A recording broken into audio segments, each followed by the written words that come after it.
Hello बच्चों, नमस्कार। कैसे हैं आप लोग और कैसी चल रही है आपकी तैयारियां? उम्मीद करते हैं कि आपकी तैयारी बहुत अच्छी चल रहा होगा। सामने दरोगा मेन से बच्चे, बिहार एसएससी ऑलमोस्ट कंफर्म है कि अगस्त में बिहार सीजीएल होने की संभावना है। ये हम अंदर के स्रोत सोर्स के अकॉर्डिंगली हम आपसे बात कर रहे हैं। बहुत जल्द नोटिस भी आ जाएगा, हम ऐसा उम्मीद कर रहे हैं। और जो भी इंफॉर्मेशन आज तक मैं आपको देता हूं, बिल्कुल इंटरनल सोर्स के आधार पर ही देता हूं। तो आइए आज से फिर हम लोग, क्योंकि गर्माहट बढ़ रही है, गर्मी अब धीरे धीरे अपने चरम पे आ रहे हैं, एग्जाम भी एकदम पाइपलाइन में है, तो बिना देर किए अब हम लोग जीके सीरीज को भी साथ साथ लेकर चलेंगे। आपके लिए बाइलिंगुअल में रख रहा हूं, आप अपना प्यार, लाइक, शेयर, सब्सक्राइब देकर जरूर देना। कैसा लग रहा है ये जीएस का सीरीज ये भी बताना। मैं कोशिश कर रहा हूं बच्चे कि जो सिलेक्टेड सवाल हो, एटलीस्ट 20 या 25 सवाल डेली मैं करवाऊं आपको, और सप्ताह के एंड पर मैं आपको करंट अफेयर करवाऊं। मैं करंट अफेयर डेली नहीं करवाऊंगा, चुनिंदा करवाऊंगा बच्चों, और उसी से आएंगे। ये वादा रहा।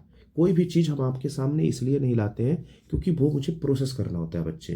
कुछ भी परोसने से अच्छा है क्योंकि मैं वो दूं जिससे आपका सिलेक्शन में वो हेल्प करे, इंफॉर्मेशन भी बढ़ाए और सिलेक्शन को भी आपका सुनिश्चित करे।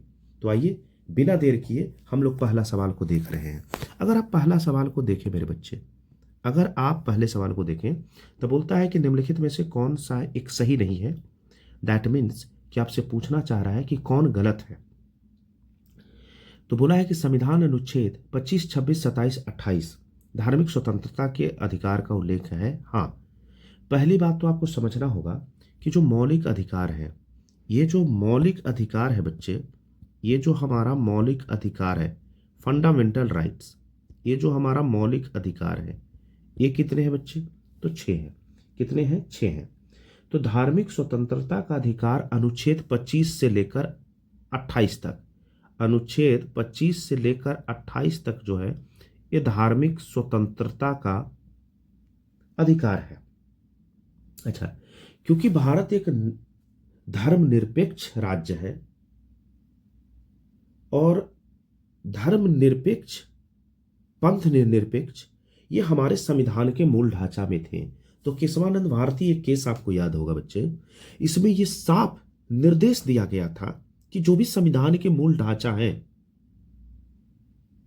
ठीक है, उसको हम बदल नहीं सकते हैं। तो धर्मनिरपेक्ष मूल ढांचा में है।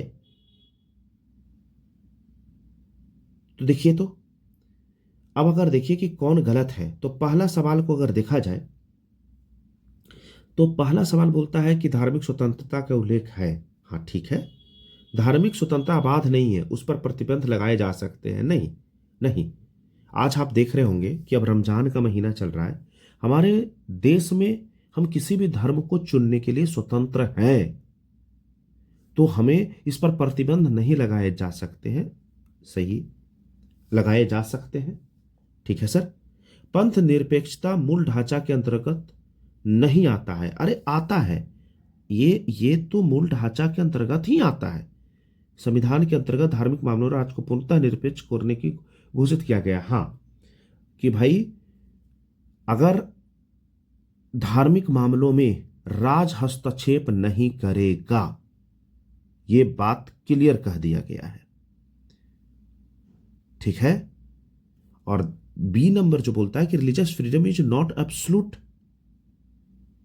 Restriction can be impose on it, ये सही है। तो गलत कौन सा है? तो गलत है सर सी नंबर। उम्मीद करते हैं कि आपको अच्छा लगा होगा। आइए आगे बढ़ते हैं। अगर हम दूसरा नंबर सवाल को देखें मेरे बच्चे, अगर हम दूसरा नंबर सवाल को देखें तो भारत में गठित प्रथम मजदूर संगठन बॉम्बे मिल हैंड्स एसोसिएशन की स्थापना वर्ष 1890 में किसके द्वारा किया गया था? तो देखिए, कालखंड है 1890 का। 1890 जिस समय अंग्रेज मजदूरों को बहुत तरीके से शोषित कर रहे थे, शारीरिक, और हर तरीके से उनका शोषण होता था। एक तो 15-15 घंटा काम करवाना। तो उस समय 2 कारखाना अधिनियम भी आया, एक 1881 में और एक 1891 में। लेकिन 1890 का जो कालखंड था वो एनएम लोखंडे के साहब के द्वारा एक बॉम्बे मिल हैंड्स एसोसिएशन की स्थापना हुआ था। तो किनके द्वारा हुआ था? तो A number option is the right option. आप पैरेलल सुनते भी चले, मजा आएगा आपको। अगर हम इसी तरीके से 3 नंबर सवाल को देखें मेरे बच्चे, अगर हम 3 नंबर सवाल को देखें, अगर हम 3 नंबर सवाल को गौर से देखें, तो जर्मनी के रूर प्रदेश के समान भारत का रूर प्रदेश किसे कहा जाता है? तो पहले तो समझना होगा कि ये रूर है क्या। पहले तो ये समझना होगा कि ये रूर क्या है। तो रूर का मतलब होता है कि जहां जर्मनी में रूर उस जगह को कहा गया, उस इलाके को कहा गया जहां पर खनिज बहुत ज्यादा हो, खनिज संसाधन बहुत ज्यादा हो। तो उसी तरीके से भारत में झारखंड राज्य में छोटानागपुर पठार पर खनिज बहुत ज्यादा पाया जाता है। इसीलिए छोटानागपुर पठार को रूर की संज्ञा दिया गया है। ये इसकी सबसे ऊंची जो पहाड़ है, छोटानागपुर पठार की जो सबसे ऊंची पर्वत है वो पारसनाथ है, पारसनाथ पठार है, पारसनाथ पहाड़ है। ये जैन धर्म से संबंधित है। किससे संबंधित है? जैन धर्म से संबंधित है। और पारसनाथ पर्वत की अगर हम ऊंचाई की बात करें मेरे बच्चे, तो 1365 मीटर, 1365। अगर हम छोटानागपुर पठार की बात करें मेरे बच्चे, तो यहां से 2 नदियां निकलती है, एक तो दामोदर और दूसरी स्वर्ण रेखा। जमशेदपुर इसी नदी के तट पे बसा हुआ है, तभी तो वहां स्वर्ण रेखा एक्सप्रेस भी चलती है। ठीक है सर, तो हम छोटानागपुर पठार is the right answer. Telangana पठार तेलंगाना में है, कर्नाटका पठार कर्नाटका में है, मालवा पठार की अगर हम बात करें मेरे बच्चे, तो ये मध्य प्रदेश में है। कहाँ है? तो मध्य प्रदेश में है सर, मध्य प्रदेश में है। ये किस लिए जाना जाता है? तो इसके पठारी भाग में काली मिट्टी पाया जाता है। कौन सा मिट्टी? तो काली मिट्टी, काली मिट्टी बेटा इसमें पाया जाता है। तो इतना यहां पर रखिएगा दिमाग में। तो चलिए बिना समय गवाए हम आगे बढ़ते हैं। हम बिल्कुल आगे बढ़ेंगे बच्चे। और 4 नंबर सवाल को देखिए। अगर आप 4 नंबर सवाल को देखते हैं तो बोला गया है कि आपातकालीन स्थिति में संविधान के किस अनुच्छेद के तहत अनुच्छेद 32 के अधिकारों को निलंबित किया जा सकता है। तो अगर हम आपातकालीन की बात करें तो आपात 3 तरीके का होता है। आपात 3 तरीके का होता है, 52, 56 और 60। अगर आप बात करें अनुच्छेद 32, पहले तो अनुच्छेद 32 की बात करें। अनुच्छेद 32 जो है इसको हम संवैधानिक उपचारों का अधिकार कहते हैं। पहले अनुच्छेद 32 के बारे में जानिए। संवैधानिक उपचारों का अधिकार कहते हैं नागरिकों को मौलिक अधिकार के उल्लंघन की स्थिति में सीधे सर्वोच्च न्यायालय जाने का अधिकार देता है। डॉक्टर भीमराव अंबेडकर इसे संविधान का हृदय और आत्मा कहा था। संविधान, ये जो अनुच्छेद 32 है मेरे बच्चे, यही न्यायालय को रीट जारी करने का शक्ति देता है। अगर हम बात करें तो रीट 5 तरीके का होता है जो सर्वोच्च न्यायालय में जारी किया जा सकता है। पहला होता है बंदी प्रत्यक्षकरण, एक एक करके हम आगे डिफाइन भी करेंगे, जिसको हम हेबेस कॉर्पस बोलते हैं। दूसरा होता है परमादेश, जिसको हम मैंडामस बोलते हैं। तीसरा होता है प्रतिषेध, जिसको हम प्रोहिबिशन बोलते हैं। फिर होता है उत्प्रेषण, जिसको हम कॉर्टनरी बोलते हैं। और 5वां होता है अधिकार परीक्षा, जिसको हम को वारंटो बोलते हैं। एक एक करके हम इसको भी डिफाइन करेंगे। लेकिन आज समझिए, अनुच्छेद अगर 352 की हम बात करें तो यह राष्ट्रीय आपात है। यह राष्ट्रीय आपात है मेरे बच्चे, राष्ट्रीय आपात है।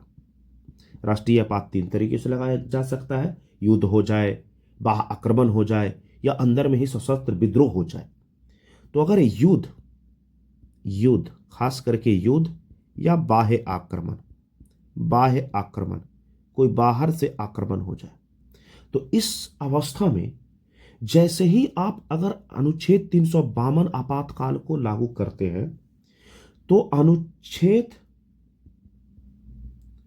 358 स्वतः लागू हो जाएगा। और 358 के द्वारा होता क्या है, तो अनुच्छेद 19 को निलंबित कर दिया जाता है। लेकिन राष्ट्रपति द्वारा, अपने प्रेसिडेंट द्वारा अनुच्छेद 359 के द्वारा, आर्टिकल 359 के द्वारा हम मौलिक अधिकार को निलंबन किया जा सकता है। आपात स्थिति में मौलिक अधिकार, फंडामेंटल राइट्स का निलंबन किया जा सकता है। लेकिन जो 44वां संविधान संशोधन हुआ, 44वां संविधान संशोधन 1978 में हुआ, जिसमें आर्टिकल 20 और 21 को बोला गया कि हम निलंबित नहीं किया जा सकता है किसी भी परिस्थिति में। तो आप जानते हैं कि मौलिक अधिकार आर्टिकल 12 से 35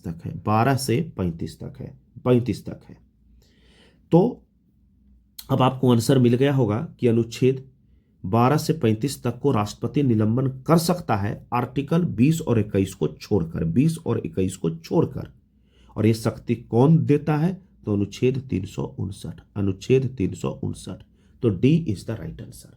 अच्छा लग रहा है तो बिल्कुल आप कमेंट करें, शेयर करें, और अगर मजा आ रहा है तो और ज्यादा से ज्यादा इसको शेयर करें, जो हमें मोटिवेट करेगा कि हम ऐसा सीरीज और लेकर आए। अगर हम 5वां सवाल की बात करें मेरे बच्चे, तो 5वां सवाल बोलता है कि दिल्ली सल्तनत, मिडाइवल हिस्ट्री। अगर आप दिल्ली सल्तनत की कालखंड को देखें, तो दिल्ली सल्तनत के लिए हम एक पूरा आपको ट्रिके बता देते हैं। देखिए, हम अपने समय में ना ऐसे ही ट्रिक याद करते थे जो एकदम इजी हो याद करने में। जैसे दिल्ली सल्तनत के लिए हमने एक ट्रिक बनाया था, गु खा तू साला। कितना आसान है। गु से हो गया गुलाम वंश। कौन सा वंश, तो गुलाम वंश। खा से खिलजी वंश। कौन सा वंश, तो खिलजी वंश। तू से तुगलक वंश। स से सैयद वंश, और ला से लोधी वंश। अब थोड़ा सा भूल के हमको दिखाना तुम। अब जो दिल्ली सल्तनत था, गुलाम वंश में ही, गुलाम वंश था मेरे बच्चे, अगर इसकी हम बात करें तो गुलाम वंश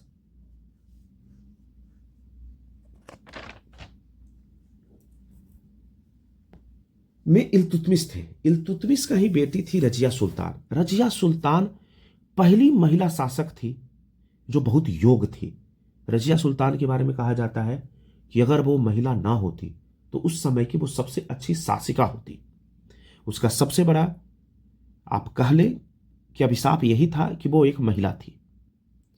उसका कालखंड जो है वो 1236 से 1240 तक, जो रजिया सुल्तान बनी है ये 1236 से 1240 तक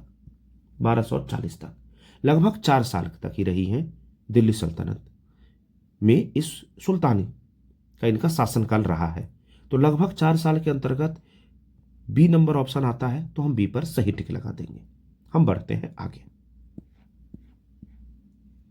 अगर हम बात करें कि भारत में कौन सी पर्वत शिखर पश्चिमी घाट के पर्वत श्रेणी का भाग नहीं है, देखो यार, पश्चिमी घाट, ये नॉर्थ है, ये साउथ है, ये ईस्ट है, ये वेस्ट है सर।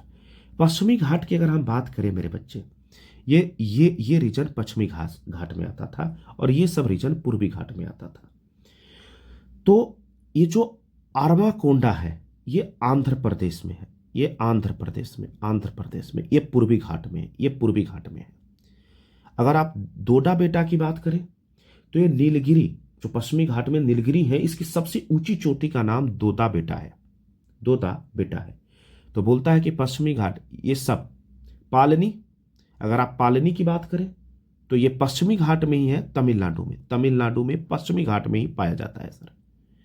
तो सही आंसर हो जाएगा सी। सी ये पूर्वी घाट का है, ना कि पश्चिमी घाट का है। चलो आगे बढ़ जाते हैं बिना समय गवाए। आप अगर इस सवाल को देखें तो बोलता है कि लोकसभा के किसी उम्मीदवार को आयोग घोषित किया जा सकता है। अरे सर, मेंबर ऑफ पार्लियामेंट को आयोग घोषित 4 तरीके से किया जा सकता है। पहला तरीका, बिना सदन के अध्यक्ष को सूचित किए 60 दिन से ज्यादा अगर अब्सेंट रह गए तो पहला। दूसरा, अगर उसे किसी न्यायालय के द्वारा 2 वर्ष या 2 वर्ष से अधिक का सजा सुना दिया गया हो तो। तीसरा, दल बदल अधिनियम का अगर उन्होंने उल्लंघन किया है तो।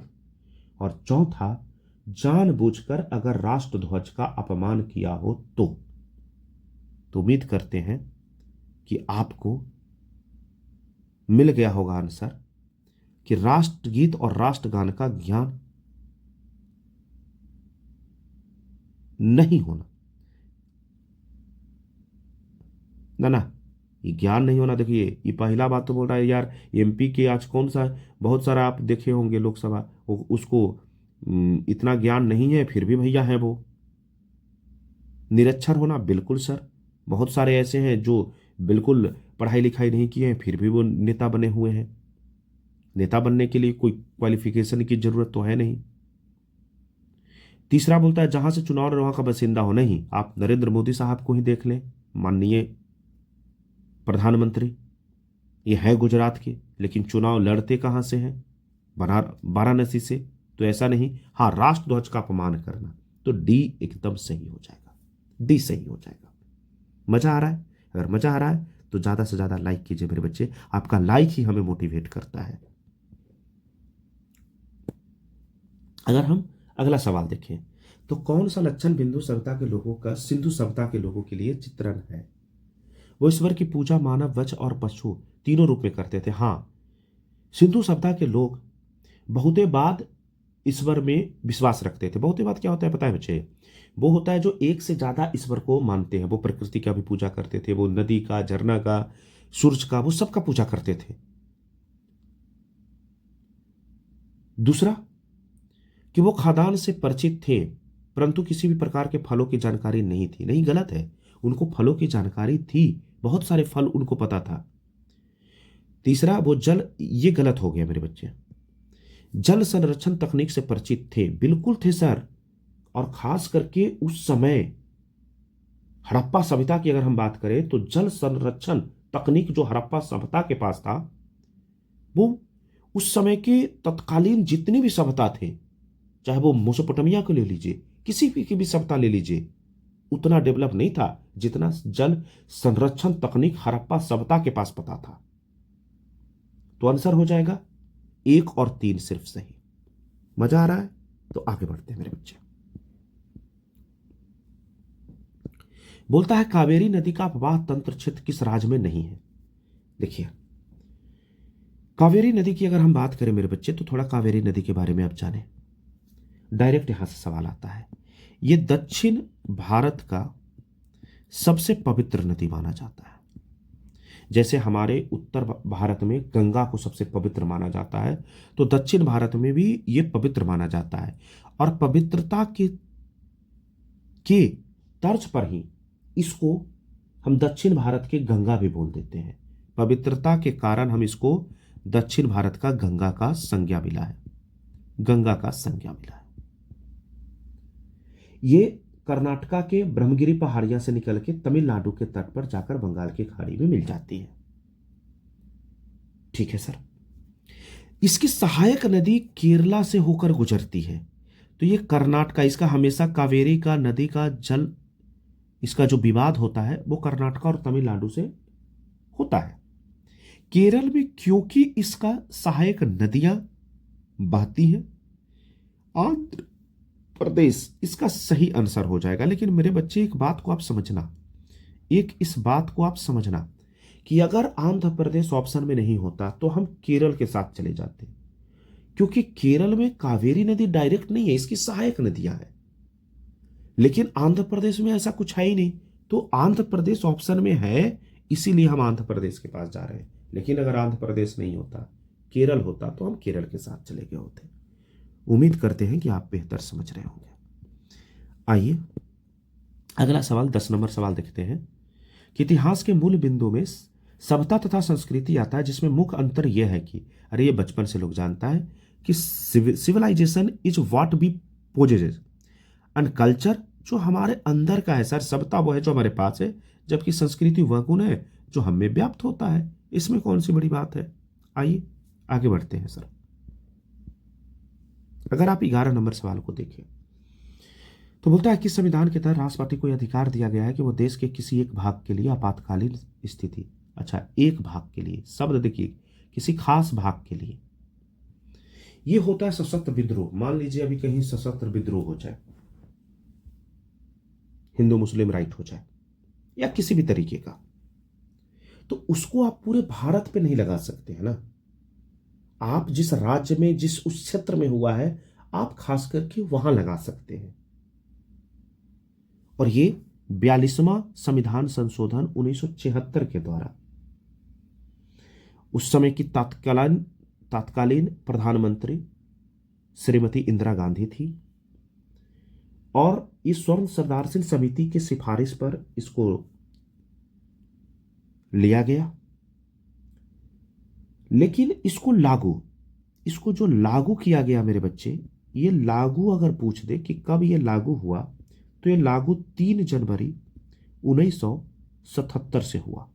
1977 में, 76 में संशोधन किया गया और 3 जनवरी 1977, ये डेट याद रखिएगा, बिहार दरोगा पूछ चुका है, 3 जनवरी 1977 से ये लागू हो गया। चलिए आगे बढ़ते हैं बच्चे।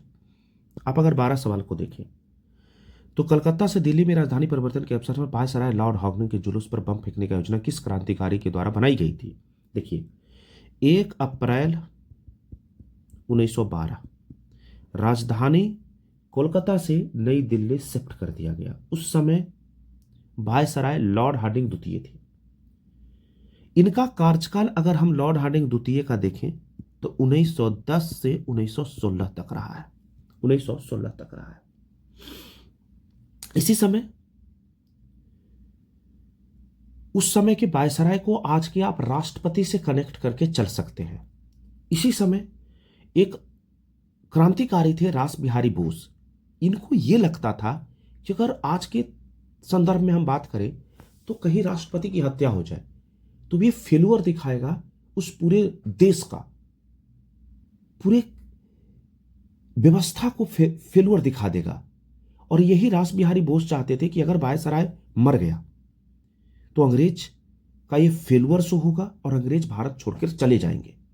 हालांकि इन्होंने प्लान बनाया और बाद में जब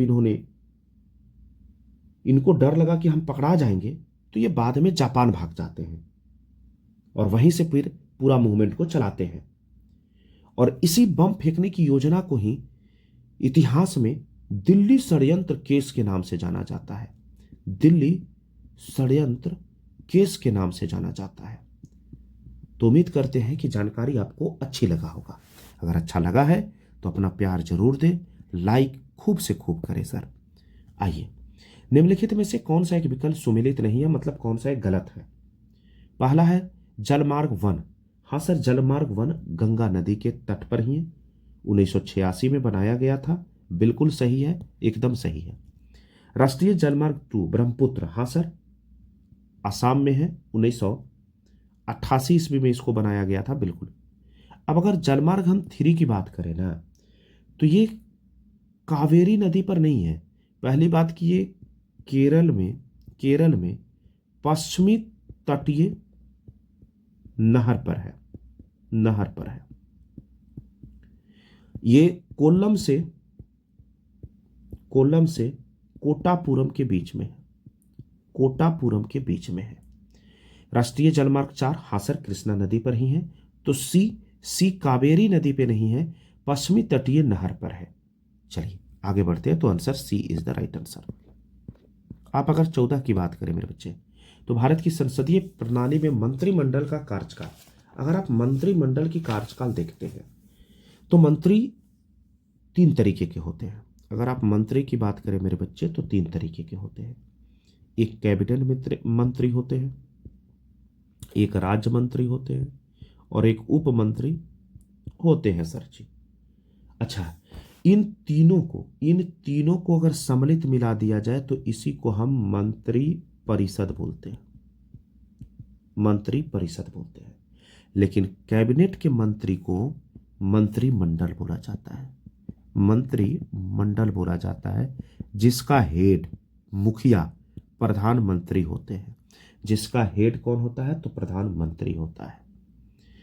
अच्छा, मंत्रिमंडल, कैबिनेट, मंत्रिमंडल का कार्यकाल नहीं सर, इसका कोई कार्यकाल निश्चित नहीं है। जैसे अभी आप माननीय प्रधानमंत्री जी को ही देख लीजिए, भाजपा की सरकार 2014 से लेकर अभी तक है, लगभग 12 साल तक, और मंत्रिमंडल में वही राजनाथ सिंह, अमित शाह बने हुए हैं। तो इनका कोई कार्यकाल निश्चित नहीं है, जब तक सत्ता में रहेंगे तब तक रहेगा। ठीक है मेरे बच्चे।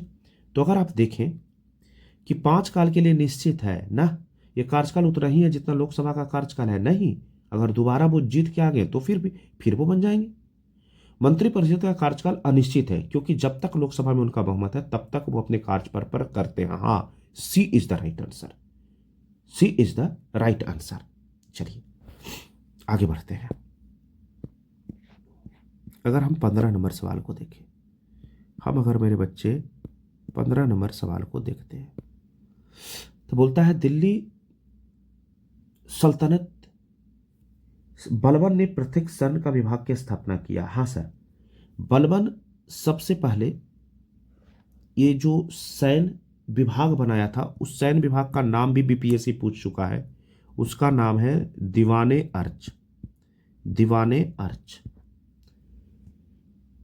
ये बलबन ने बनाया। इस सुल्तान, ये बीच में कुछ जो सुल्तान आयोग आ गए थे ना, ये सुल्तान प्रथा को जीवित रहने के लिए एक अलग से सैन्य विभागे बना दिया। और ये जो अलाउद्दीन खिलजी थे, इनको तो सिकंदर से इतना प्रभावित हुए थे कि इनको विश्व विजेता बनने का हुजूम सवार हुआ था दिमाग पे। तो इन्होंने भी एक अस्थाई सेना का निर्माण किया था। तो ये दोनों सही है, 1 और 2 दोनों सही है मेरे बच्चे। आ जाइए 16 नंबर सवाल पर। गोदावरी नदी के संदर्भ में देखो, गोदावरी समझो, फिर एक कावेरी था, एक गोदावरी है। गोदावरी के बारे में जानो, ये दक्षिण भारत की सबसे लंबी नदी है। क्योंकि गंगा भी सबसे लंबी नदी थी, तो इसको लंबा होने के तर्ज पर गंगा का संज्ञा दिया गया। कावेरी को पवित्र होने के तर्ज पर, और इसको दक्षिण भारत में सबसे लंबा होने के कारण गंगा का संज्ञा दिया गया। दूसरा कि इसे दक्षिण भारत की वृद्ध, क्योंकि ये सबसे लंबी है तो इसे वृद्ध नदी भी बोला जाता है। इसकी लंबाई की अगर हम बात करें तो 6465 किलोमीटर है, सॉरी 1465 किलोमीटर है। तो अब देख लीजिए, पहला देखिए तो यह प्रायद्वीपीय भारत की सबसे बड़ी नदी है। अरे हाँ, इसका उद्गम महाराष्ट्र के पश्चिमी घाट में महाबलेश्वर के पास से होता है। नहीं, ये त्रिकम्बेश्वर, ये इनका जो उद्गम है मेरे बच्चे, ये महाराष्ट्र के नासिक एक जिला है, वहां त्र्यंबकेश्वर से होता है, ना कि महाबलेश्वर से होता है। तो ये नहीं होगा। दक्षिण भारत की गंगा के नाम से जाना जाता है। हाँ, गंगा क्यों? क्योंकि गंगा भी सबसे लंबी है उत्तर भारत में। तो क्योंकि ये दक्षिण भारत की सबसे लंबी नदी है, इसीलिए इसको गंगा का संज्ञा दिया गया। तो कौन सही हो जाएगा? 1 और 3, ए इज द राइट आंसर। उम्मीद करते हैं कि आपको बेहतर ढंग से चीजें समझ में आ रहा होगा। अब अगर बात करें कि कौन सा एक विषय समवर्ती सूची है, देखो 3 वो सूची है। एक होता है संघ सूची, एक होता है राज्य सूची, और एक होता है समवर्ती सूची। समवर्ती सूची, इस पर सिर्फ संघ यानी कि केंद्र कानून बनाएगा। इसमें सिर्फ राज्य, और इसमें दोनों केंद्र और राज्य दोनों, केंद्र और राज्य दोनों। तब इसमें बोलता है कि समवर्ती सूची के अंतर्गत कौन नहीं आता है। समवर्ती सूची के अंतर्गत प्राचीन स्मारक नहीं आते हैं। यही आंसर हो जाएगा मेरे बच्चे। बाकी सब आते हैं। अब बोला है कि निम्नलिखित कथनों में से कौन सा एक कथन सत्य नहीं है। देखो यार, प्राचीनतम अगर हम राजवंश की बात करें, हम पहले सब बोल देते हैं एक बार में और फिर तुम मिलान कर लेना। अगर हम प्राचीनतम राजवंश की बात करें, राजवंश की बात करें, तो इनका याद करने का एक ट्रिक है, हसीना मासुका। आज 2 ट्रिक हम दे दिए तुमको।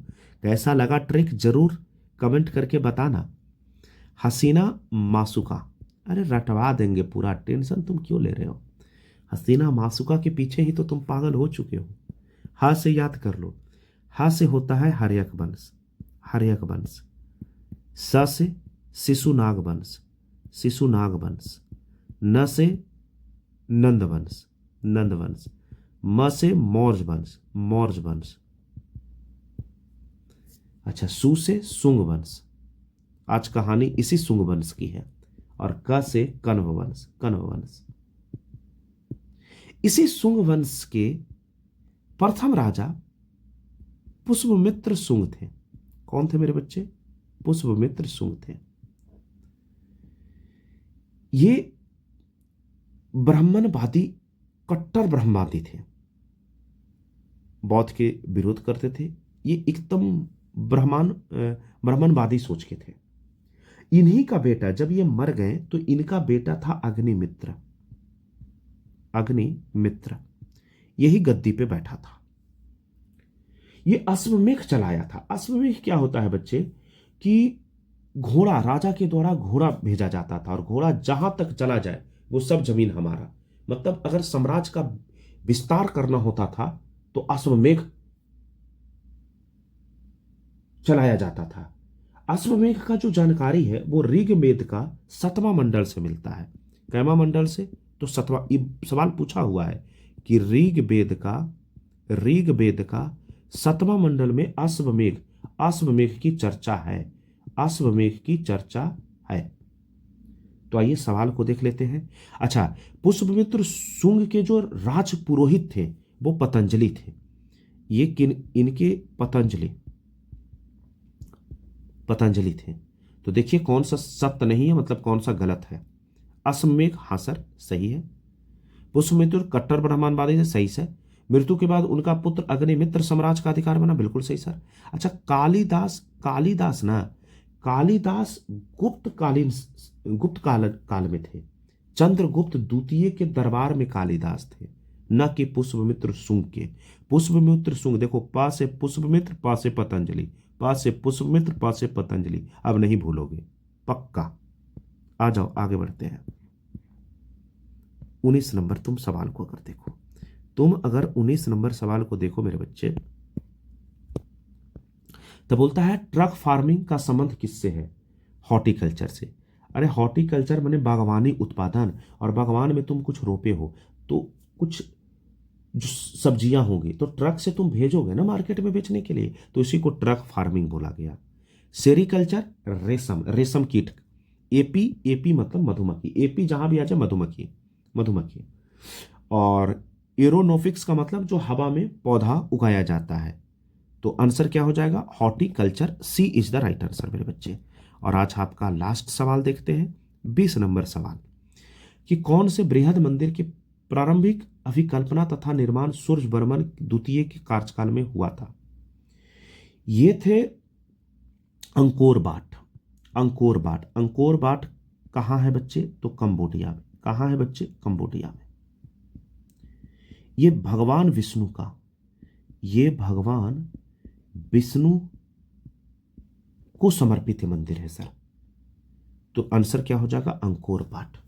तो कैसा लगा इसे सर, जरूर बताइएगा।